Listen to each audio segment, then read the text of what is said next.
Everybody, welcome to 312, the HRP Podcast. This episode will be a combination of the work hard and play hard sections, meaning that the entire video will be a video podcast. And in this episode, we are going to be talking to Chris Parks from NJIT TAB about the incredible video he did featuring the key Brownfields players in the Mohawk Valley of upstate New York. Now, if you've watched any of the Brownfields content that HRP has put out, you're sure to see some familiar faces in that great video. It's linked below, so make sure to check it out after you're done here.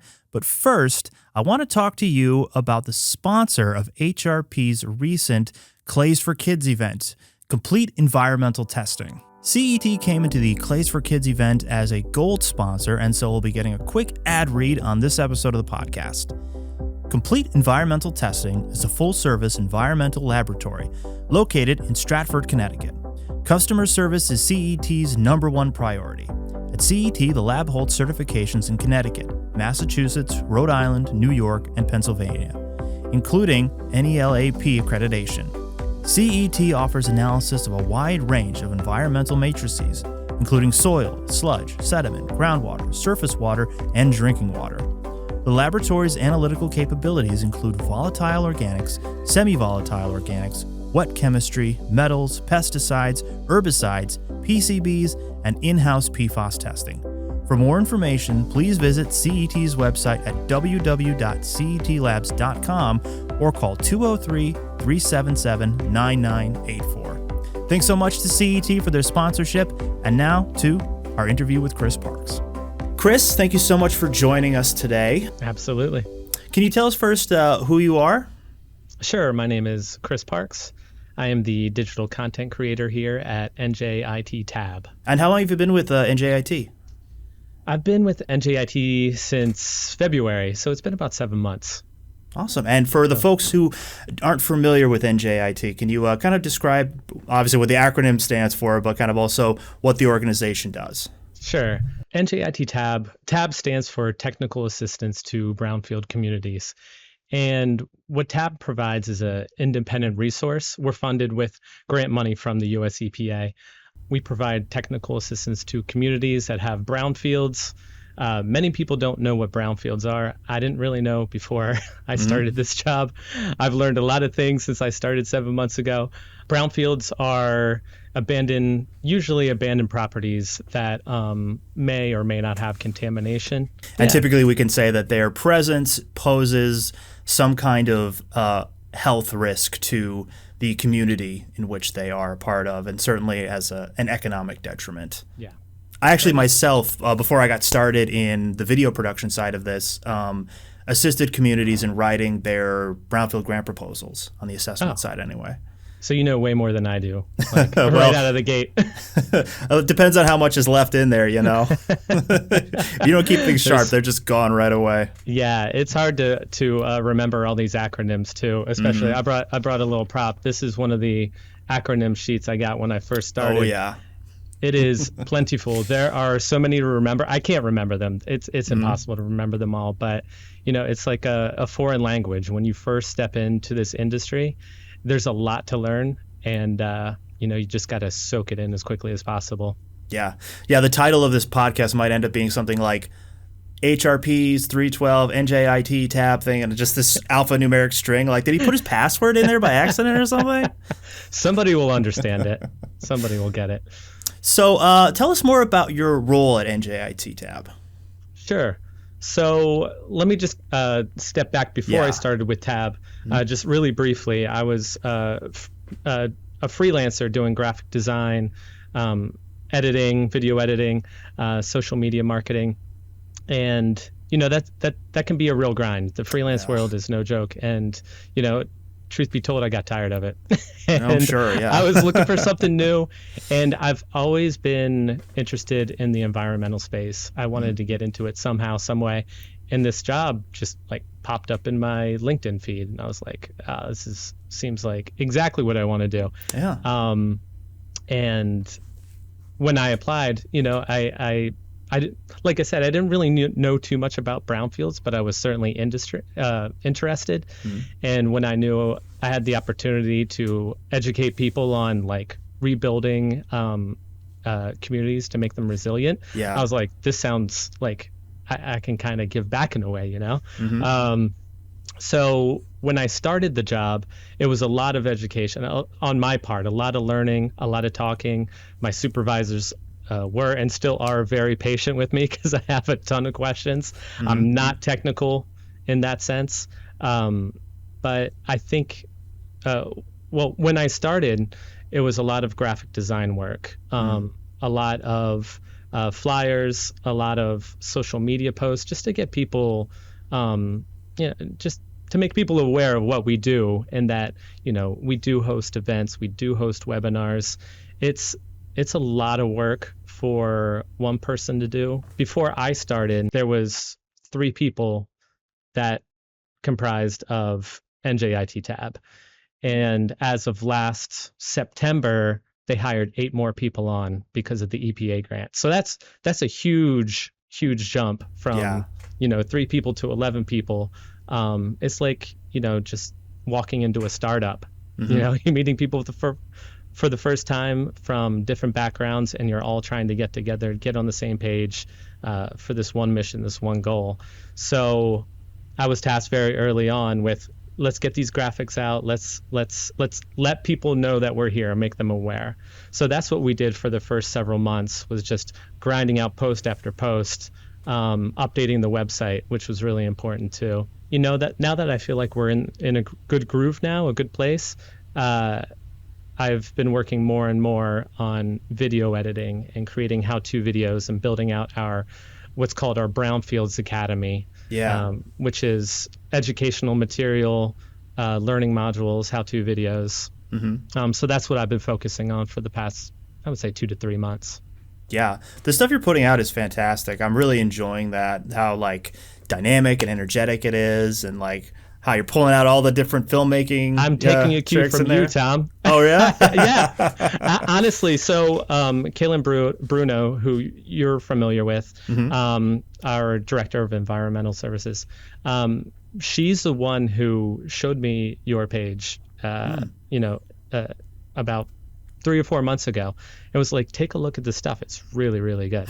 I'm like, okay, I'll take a look at it. And I looked at it, and I think I spent probably 2 hours of my work day. Well, I probably shouldn't say that here, but I spent of my personal time watching your videos. I was like, these are incredible. To take, it's a real skill to take, something that's so niche and make it interesting. Yeah, that's the big challenge. For a wider audience. It may be interesting to a small group, but to actually make it fun and enjoyable to watch, for someone who knows nothing about this subject, it's a real skill. So kudos to you. Thank you. You do a great job. I appreciate that. Yeah, it does help absolutely. coming in not really knowing anything, so you do have that kind of perspective of like, you're not bringing too much context to it. Like you run into a lot of folks here, and they've been so embedded in it for so many years that they like don't necessarily have that ability to step back and be like, okay, this is brand new to people, because it is going to be like brand new to a lot of the folks who have to work in it in those communities, who maybe be coming in as an elected official, new mayor or something, or a community organizer in a county, and they don't have a background in this stuff. So it is, I think, really great to be able to help folks in that way with this. Yeah, and to that point, there's a lot of people in the industry that already know this information. Yeah. They don't need to be knocked over the head with it. So, we have to, create it for an appeal for a wider audience. Yeah. And if anyone can break it down into layman's terms, it's me. Yeah. Because, I'll go to our now acting executive director, Sean Vroom, and say, like, this is so technical. Like, can you please help me make sense of this? Because I can't make a video if I don't know what I'm talking about. Absolutely. So tell us about the latest project that you have put out here. So the latest project, and I want to thank you so much for the help that you've provided for me with this, is our success story. Not our success story, but a success story of the Mohawk Valley in upstate New York.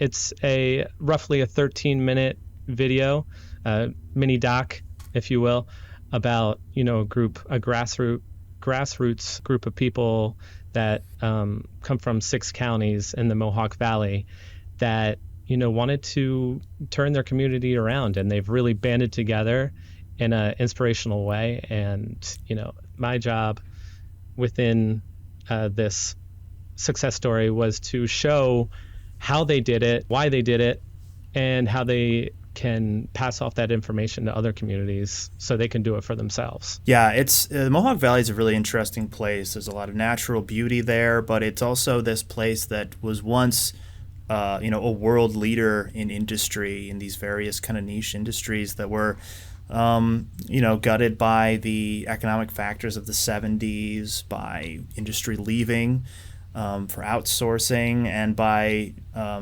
urban renewal campaigns that gutted a lot of places. But, in places in the Mohawk Valley like Gloversville, you still got a lot of that architecture preserved. So you can see a lot of promise in there. And I think that's a lot of what the video you did really captures, is the promise of renewal that these communities have to offer. There's a lot of hope. And everyone I interviewed and talked to, they have a lot of hope for the future in that area.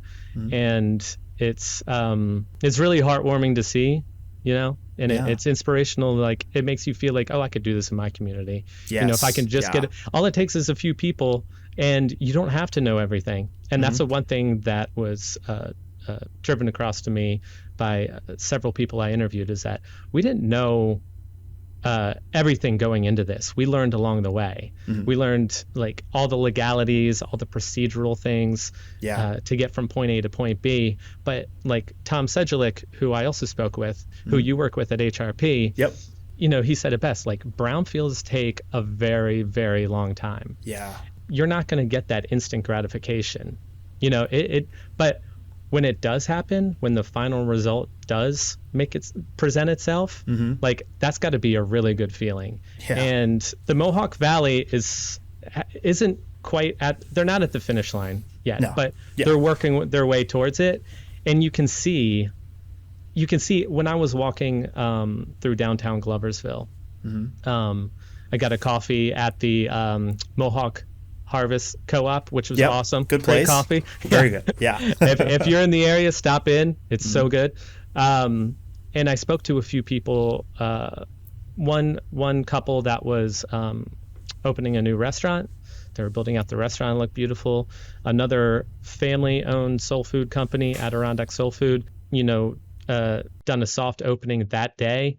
So people are trying. They're moving in. They want that to be the hub. They want people to come by. All it takes is a few people, because that downtown strip is not huge. It would just take a few people to go in, open up some shops, and to make that thriving, and to bring people towards it. Everybody loves a cute little downtown area. Yeah, absolutely. With good cheap coffee. Sure. Like, I'm gonna go back. I'm gonna drive 3.5 hours back there just to get my coffee. So, you can see it. You can see what used to be there. Like you said, this was like the breadbasket of the Industrial Revolution. Yeah. And it just like moved out. It's just gone. And, just gutted these places. And it's a long corridor. I didn't have, because I've never been up to upstate New York before this trip, not that far up. And so I didn't have any idea of how far apart things are. Yes. You could be driving for a long time before you hit, Gloversville to Utica to Albany. It's a very large area. Oh yeah. And there's a lot of work to be done, but they're doing it. They're chipping away at it. So you mentioned Tom Sedgwick, who I work with here at HRP. Tell us about some of the other folks that you talked to in the video, what they were like and what your impressions were. Sure. So the very first interview I did was with John Pisak. He's the CEO of the Herkimer IDA. Great guy to talk to, very personable. I like John a lot. He's one of the ones that I was referencing before that was like, I didn't know a lot, a ton about brownfields before stepping into this. And he's very humble, and he's like, I've learned a lot and I continue to learn a lot. So, I appreciated that humility. Yeah. I also interviewed Ron Peters, who is the president and CEO of the Fulton County Center for Regional Growth. Also very insightful. a real leader. When I was walking through downtown Gloversville, I would ask a few of the shop owners, about, their businesses and if they knew Ron Peters, and they're like, oh yeah, we all know Ron. Yeah. He's pretty popular over there. Heather Devitt, also, so fun to talk to. She was a great interviewee. I love talking to her. And she is the deputy director of the Mohawk Valley Economic Development District. Just everyone was super nice and welcoming, and couldn't wait to talk about, the Mohawk Valley and what they're doing with Brownfields. Absolutely. No, wonderful people who are so willing to give so much of their time and themselves to this project that, like you said, is going to be a very long-term thing, Yeah. Oh, and I don't want to forget Tom Sedgwick, who you work with, who drove up from Albany to meet me in Herkimer. So thank you, Tom. That was awesome. Yeah, like you said, it is a long drive. It's always, when you're from tiny states like me in Connecticut, you forget how far things are. Yeah. I ended up, so when I had this video planned out of mostly when I was going to do these interviews. That was basically the time that I blocked out. Everything else was just kind of in flux. Yeah. So after the interviews, I had the rest of my day to collect B-roll. And no joke, I kid you not, I drove around for 10 hours each day, just all over the place, just winding around. And I got really familiar with the area really fast, especially the thruway corridor. And, it's I highly recommend it for anyone who's never been up there. Yeah. It's just so nice, just to put the windows down on your drive and just drive. It's so nice. Yeah. It's very Zen-like. It really is. It's hard to, at least for me, to kind of like capture this kind of landscape on film, because what's so appealing about it is the expansiveness of it. You're on these, gentle rolling hills, and there's all this sky.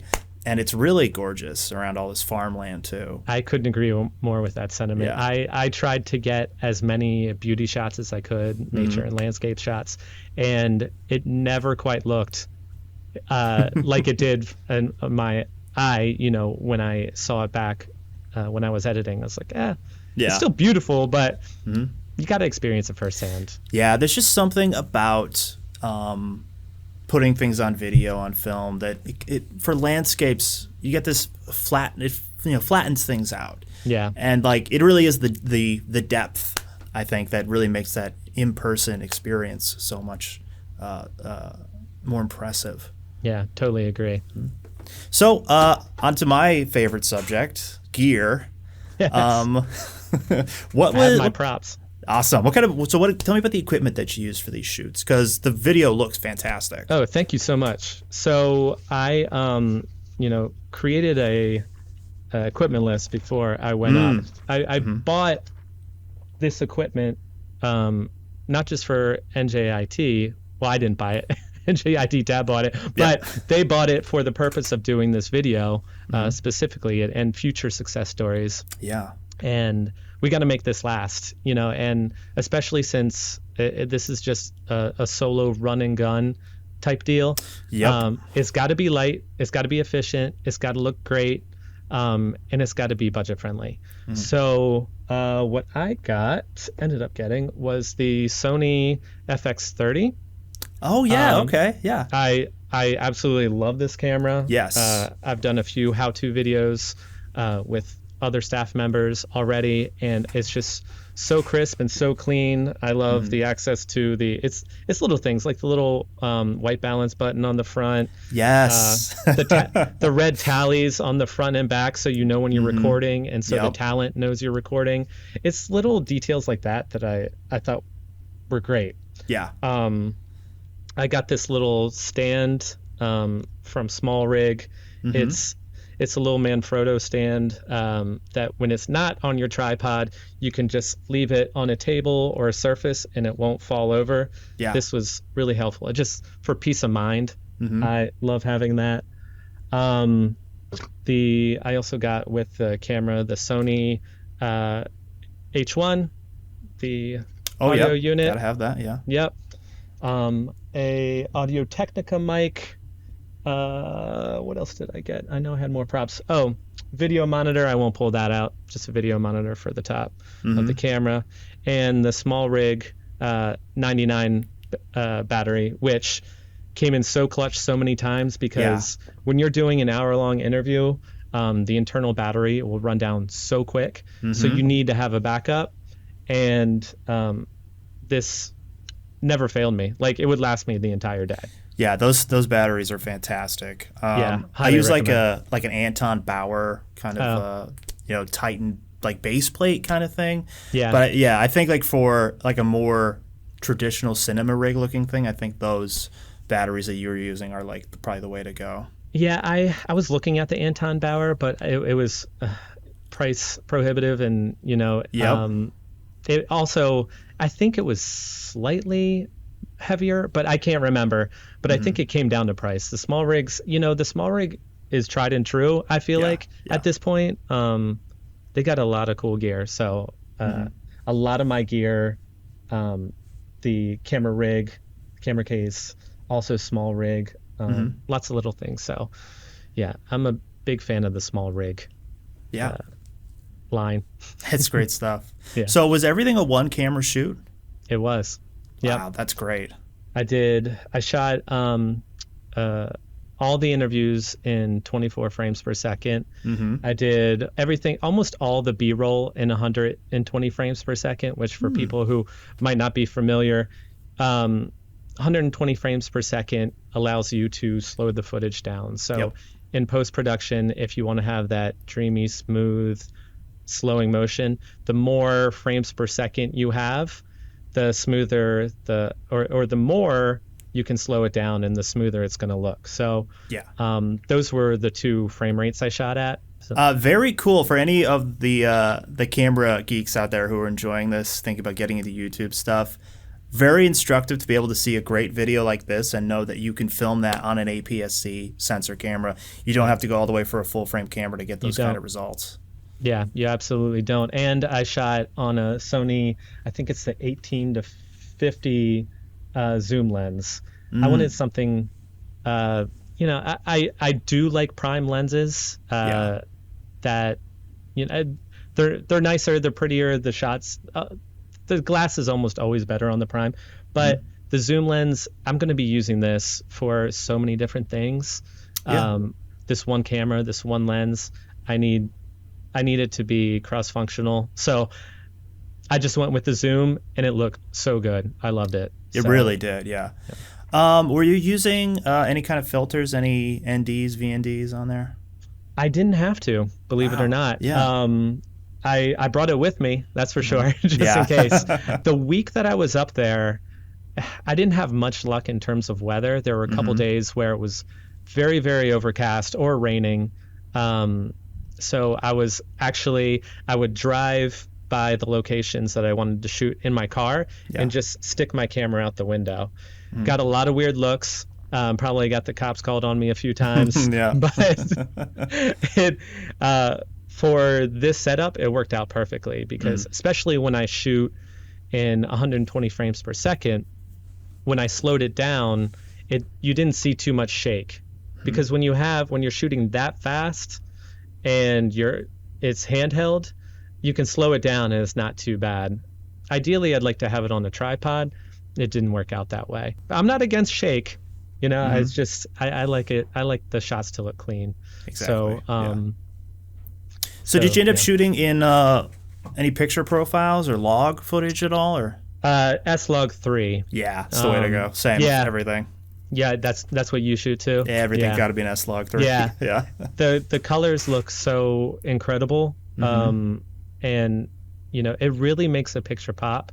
So S-Log3 all the way. That's why I also, it's not the reason that I got the external monitor to put on top of the camera, but if you're shooting on S-Log3 and you don't have an external monitor, you're going to look at just really, really flat video, and it's hard to tell it's hard to tell when you have blooming highlights and when you have really dark in an interview. So having an external monitor with like what's called false colors too really helps you adjust your image so it's just right. You know, it's really important, especially when you have one chance at an interview. Yeah, absolutely. You don't want to screw it up. No. You do not want to screw that up. So everything that you can do to make sure you get it right the first time, get the equipment you need. Like, don't skimp out if you don't have to, and because you'll save yourself so much headache. And for those that don't know what S-Log3 is, so you can put your camera into these different color spaces to get different results out of it. And then you also have these ones that are called log that are pretty, each kind of camera manufacturer has their own. Sony's is S-Log. And what that would look like to someone who's just looking at the screen is the picture appears to be very gray. Like there's like no color, no contrast. And what that does is by filming that way, you preserve what's called dynamic range, which is you've got more information in the very darkest parts of the image and more information in the very bright parts of the image. And so when you go back and edit it, you can add those colors back in and you have a picture that's just got more visual information in it than would happen if you filmed without that. And Tom, how satisfying is it when you apply that LUT and then you see it for the first time and you're like, yes, that's what I wanted. This is what I wanted. Yes. It feels so good. Oh, everything just pops back out. It's like, oh my God, that looks so good. Thank God. Yeah. Yeah. And then sometimes I just have to film something, just a normal, like no picture profile, no no log footage, and it's just like, oh God, I might as well have shot this on an iPhone. I'm just so disappointed with it. I know. I just saw recently too that Adobe in their Premiere Pro beta is going to have the LUTs that you can just drop down from a menu with different, all the different manufacturers' LUTs, which will save a ton of time. Because right now I'm guessing you do the same thing. You drag and drop your LUT, into. Oh, what do you edit in? Premiere Pro. Okay, yeah. I have the drop down in Premiere and the color and the lumetri color basics, and just go grab the cube A whatever correction LUT for it and just kind of tinker with it from there. Yep. And then there's like I did slight color grading. I didn't do too much. Yeah. I didn't want to tinker with it because it already looked pretty good. Like Sony does a really good job with their color space. Yep. So unless I was going for a real mood, a real feel, which this success story didn't really call for that. But if I wanted to get real creative, I could. But I'm not going to spend an extra 2 weeks color grading footage. It wasn't necessary. And for me, color grading is always like you just keep nudging it, and then you take a step back and you're like, this looks terrible. Yeah. What did I do? What did I spend the last 3 hours working on? You just go back to the basic correction LUT. And that always happens. You walk away and you come back and you're like, that just does not look right. Tweak it again, walk away, come back. And you're like, nope. So I do tend to, with my process when it comes to coloring specifically, if I do a little bit of grading, I like to take it way further than it needs to be, in terms of like saturation or, secondary colors, adjusting those, and then bring it back to where I'm like, okay, this isn't too far. Now I'm back where I want to be. Yeah.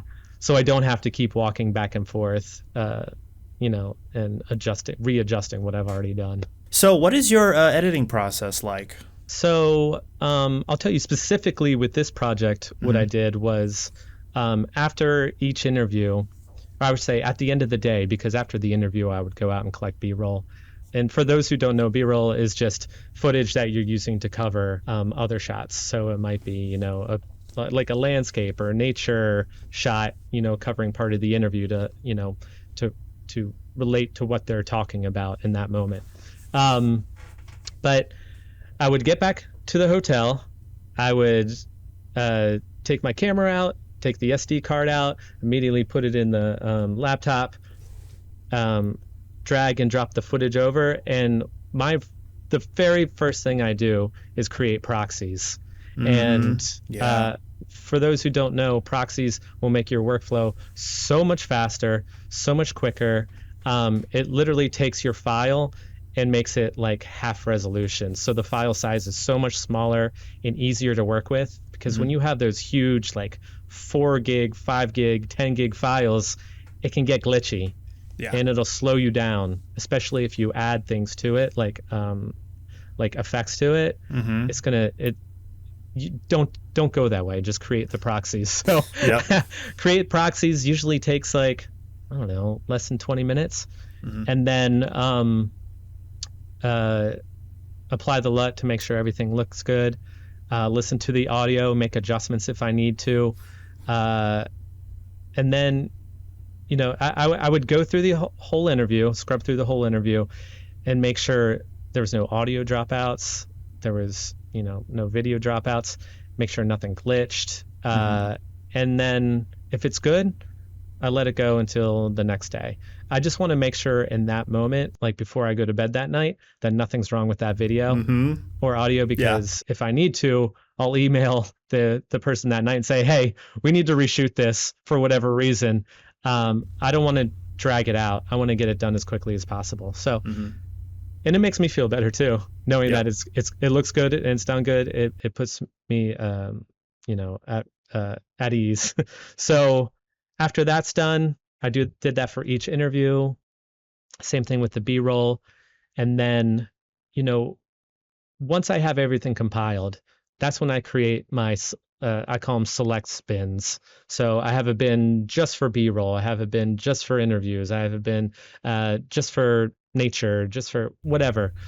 And I will cut up each interview. Before that, I'll transcribe each interview.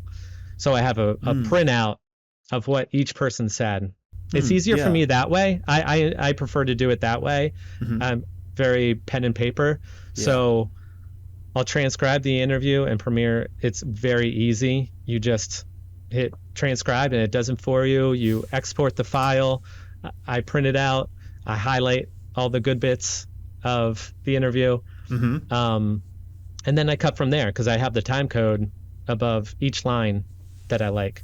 So I cut it up for each interview, put it in each individual bin, and then I just start dragging and dropping. And then I keep doing that until I feel like I have a rough draft. I have a rough sequence, and I'll tweak that until it's a good flow. I'm very cognizant of pacing. For me, that's of utmost importance. I usually sit there with my eyes closed and listen to it. If something sounds rushed, I move it, I adjust it. So I'll sit there with the rough draft and I'll listen with my eyes closed and be like, okay, this is good. Example of that is the beginning of the success story when Ron Peters is talking. I wanted to make sure it wasn't like cut with sound bites. I wanted it slow. I wanted it paced out. I wanted to have some air, some breath in between each sentence, so you can really take in what you're watching. Pacing is very important to me. And then from there, it's just I'll find the B-roll that I like, drag it in. I didn't go crazy with effects. Besides Lumetri color, just making sure everything matched color-wise. How long does a video usually take you to complete? How long did this one kind of take you from when you were done filming to when they had the finished product ready? And is that typical, or do you even have a standard time frame? I mean, as someone who came from a freelancing background, I'm sure you have that to be able to quote to potential clients. So what is that turnaround process like for you? So my process seems to be a little bit different with each video. But with this one specifically, it took this one was longer because there was a lot of pre-planning.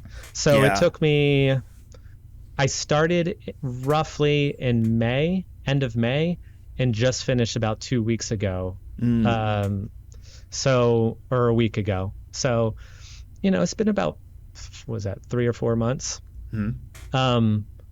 But the pre-planning took most of the time. The shooting itself was a week, and the editing was 2 weeks. So fairly short compared to the pre-planning portion, because the pre-planning, I had to write out exactly what I wanted to do, what I wanted it to look like. You can probably see behind me, there's like a mood board. So these were the shots that I wanted, the feel I wanted it to look like, the colors that I wanted it to resemble, the shots that I wanted to resemble. And I'm a very visual person. Mm-hmm. So it's important for me to, have these things around me so I can reference them. Yeah. But the pre-planning is a really important part of this success story, because I didn't know much about the Mohawk Valley before I started. So I needed to do a lot of research, talk to a lot of people on our staff at TAB, do pre-interviews with Heather, Ron, John, and Tom, just to that was super helpful. I got to say, the pre-interviews, and they were all very nice with their time, very gracious. So it was very helpful to ask these specific questions, so I get a better idea of their personality, but also how I was going to tell this story. Because I knew the start. I knew how I wanted it to start. I knew how I wanted it to finish, but I didn't quite know the arc yet. And I was trying to understand how am I going to turn this into something that's filled with inspiration and hope. Yeah. So the pre-planning led me to that point, and it put me at ease, because I was like, I was a little frantic. I was like, oh my God, how am I going to piece this together? Because I got to get something to my supervisors. I got to get something to people in the Mohawk Valley that explains exactly what I'm trying to do. Like, I don't want to look like, a nitwit. I'm just going to come up and shoot a video of you guys. Sounds really cool. I don't really know much about you all or what you've been doing, but hey, I'll be up there in a week. No, I didn't want to do that. I wasn't going to embarrass TAB that way. So I was going to make sure I did my homework. Yeah. Then that's where pre-planning, like you're saying, is so important, because I end up being in that situation a lot, because for me, things are the opportunities come up 1 or 2 days out. And I'm just going up there and I'm just filming everything I can think of and just putting people on the spot, and then trying to figure out in the edit exactly what the story is going to be, and this is what we've got. But it's when you can actually take the time to really figure out how you're going to tell the story that you want to tell. Yeah. That makes all the difference. And that's why I think the back end stuff was shorter for you, because you knew what you wanted. You didn't have to like me, you try to figure it out after the fact. Oh, I don't always have the answers. I believe me, when I got back to work to edit this, I was like, oh, I wish I would have gotten this. How many times has that happened to you when you're like, I wish I would have gotten that footage? Oh, yeah, every video, every one. Yeah, every single one that happens to. And you're like, you know what? I just got to work with what I got. And exactly. So what is I'm just curious, what is your process when you're doing a video? Do you script it out? For most of it, it's not scripted, because most of my videos rely very heavily on the technical staff that works at HRP. So to script things, there's obviously outlines and stuff. I have a general idea of how I want the videos to go, but there wouldn't be much point in scripting things. We scripted stuff early on, and then I would have to give this to a person who is not an actor, who's not that comfortable on camera, and it's like, okay, now repeat back to me 5 pages of extremely technical information.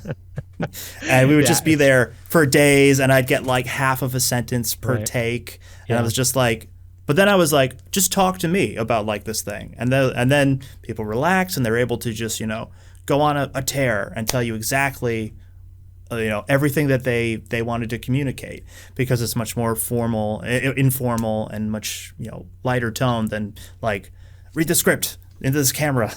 And I think that's why your videos work so well, is because it is a conversation. That's the real challenge, right? When we're doing this is helping people understand. Do you have a editing tip, a pro tip or hack that you would want to share? I can go first, because I have one that I'm very excited about. So, I watch a lot of YouTube creators who have, different advice videos. And I ran across one the other day from this guy, Tepo Apoya, who's kind of big in the camera world on YouTube. And he threw out the suggestion I'd never thought of, that seems so obvious in retrospect, which is to edit in 1.5 or 2 times speed. Just put the playback, advance, make it playback, twice as fast, and just edit like that. So to cut out because there's so much that you can just easily get rid of, at that speed. You obviously, I think you want to go back on the detailed stuff, but when I'm editing a podcast, that's just a huge help. I mean, they sound a little bit like, the Chipmunks, but it's still like, I need to get through an hour of this material and I just need to cut ums and stuff. So that was a huge help there. Because I would do stuff like, I had 2 podcasts, the deadlines that were coming up, and I know that I just needed to clean them up a little bit. So I'd play them on top of each other at the same time. Yeah. And just listen to the 2 going at the same time. I said, I could pick out what I wanted to hear out of the other one. So I could just have them both going at once. I don't think my brain could possibly do that. I don't think it would explode. I only had to do that one time. I don't think I'd want to go back to it. Yeah, that sounds really, really hard. I mean, that's like a master editor right there. Okay, so I would say, well, what I spoke about before, the proxies. The proxies, absolutely. Work in proxies, because I made the mistake of not doing it, early on when I first started editing. Mm-hmm. And it just slows down the creative process because you have to wait for your GPU to catch up, you know? So definitely work in proxies as much as you can. Mm-hmm. And I would say, so especially nowadays, it's really important to cut up little bite-sized clips of your videos so that people have access to them, whether it's on YouTube Shorts, LinkedIn, whatever your social media of choice is. Mm-hmm. And I don't know if you've heard of this service before. I'm sure there are many more out there now, but as of a year ago, I subscribed to, and I don't get a discount for this, but I think the service is great. It's called Opus Clips.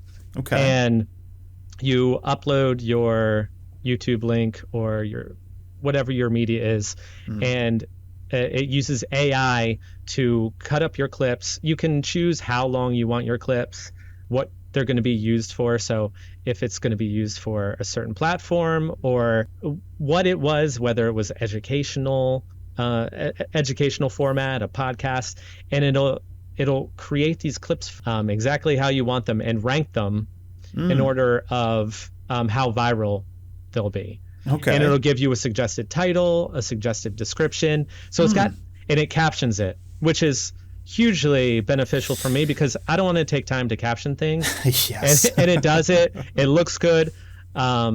And we're going to start rolling that out more at TAB on our platforms, just because video is so important, as you know, with all social platforms. You know, LinkedIn especially, I think, is going to prioritize videos now.